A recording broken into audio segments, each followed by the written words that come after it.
Bonjour mes padawans de la photo. Aujourd'hui, nous allons voir dans ce cours que notre appareil photo est truffé de modes différents. Nous allons voir ensemble qu'au final, c'est pas si compliqué que ça. Accrochez vos cerveaux, sortez vos livres, page 14, c'est parti!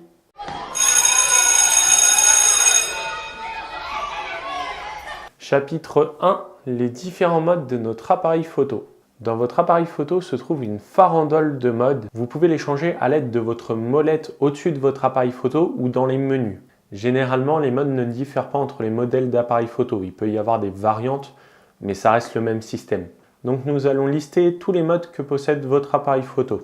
On commence par le mode automatique que nous connaissons déjà. C'est celui-là qu'on utilise quand on ne veut pas vraiment faire de réglage sur notre appareil. Donc le but de ce mode, c'est de rendre votre appareil photo tout automatique. Il ne vous reste plus qu'à déclencher, lui gère tous les réglages et vous n'avez aucune possibilité de les changer.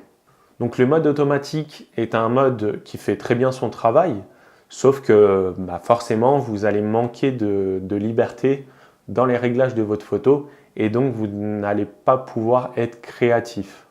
Ensuite vous avez les modes scène. Les modes scène sont des modes automatiques plus. Selon la scène que vous sélectionnez, donc vous en avez plusieurs au choix, vous avez par exemple portrait, portrait de nuit, paysage, neige, fête, intérieur, enfin il y en a vraiment beaucoup. Selon ce choix-là, votre appareil photo va avoir un comportement au niveau des réglages qui est propre à cette scène que vous avez choisie. Je m'explique, si vous sélectionnez le mode portrait, votre appareil photo va alors choisir une grande ouverture pour avoir une faible profondeur de champ, ce qui est caractéristique des portraits. Un autre exemple, si vous sélectionnez la scène paysage, contrairement au portrait, il va sélectionner une ouverture faible pour avoir une profondeur de champ plutôt grande. Bref, vous l'aurez compris, les scènes sont des scénarios que vous pouvez choisir et donc en fonction de ces choix, votre appareil photo va avoir des réglages différents. Ce qui est plutôt pratique, mais pareil que le mode automatique, cela ne va pas vous laisser libre cours à votre créativité et aux réglages, puisque à chaque fois, vous ne pouvez pas toucher les réglages de votre appareil photo, car c'est celui-ci qui décide les réglages qu'il va y avoir. Je passe rapidement sur le mode effet. Donc ce sont, comme le nom l'indique, des effets que vous pouvez rajouter à votre photo.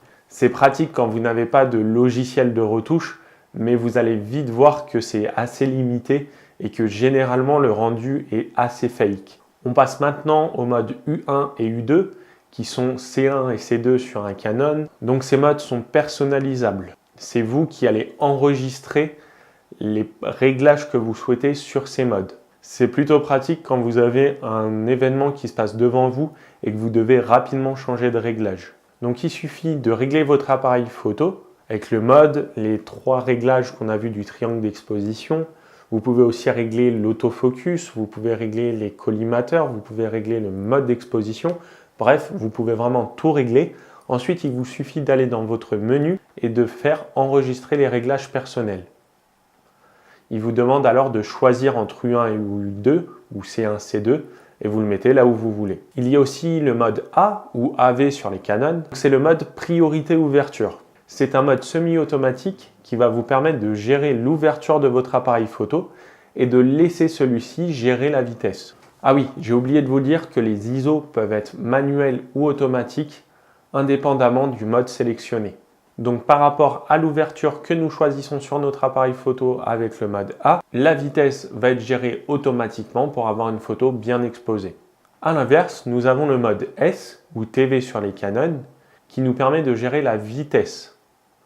Ce mode est appelé priorité vitesse et donc l'appareil photo va gérer l'ouverture tandis que nous pourrons programmer la vitesse sur notre appareil photo. Il y a aussi le mode manuel qui est représenté par la lettre M sur la molette de votre appareil photo. Comme vous vous en doutez, le mode manuel va nous permettre de gérer tous les aspects réglages de notre appareil photo et donc d'avoir une totale liberté sur celui-ci. Et pour finir, le mode P. Donc c'est un mode un peu bizarre puisque c'est un automatique plus. Donc comme le mode automatique, vous n'avez pas accès aux réglages du triangle d'exposition. Cependant, vous avez accès à la correction d'exposition et à certains réglages de votre appareil. Chapitre 2, les modes à utiliser. Comme vous l'avez vu, il y a de nombreux modes sur votre appareil photo. Ce que nous voulons en photo, c'est avoir une totale liberté pour créer la photo que nous voulons. Donc faisons un tri des modes que nous propose notre appareil photo. Le mode automatique ne nous permet pas d'être créatif dans nos photos. Vous n'avez aucun contrôle sur les réglages et donc vous ne pouvez rien gérer dessus. Bref, le mode automatique va uniquement servir à avoir une photo bien exposée. On le retire donc de notre liste. L'inconvénient des modes scène, c'est qu'ils sont trop nombreux et ils vont vite nous embrouiller. Par exemple, quel mode je vais choisir quand je vais vouloir photographier un groupe? Il n'y a pas de mode groupe. Ou alors, comment je fais pour photographier un enfant de nuit? Il n'y a pas d'enfant nuit. Il y a le mode enfant, il y a le mode portrait nuit.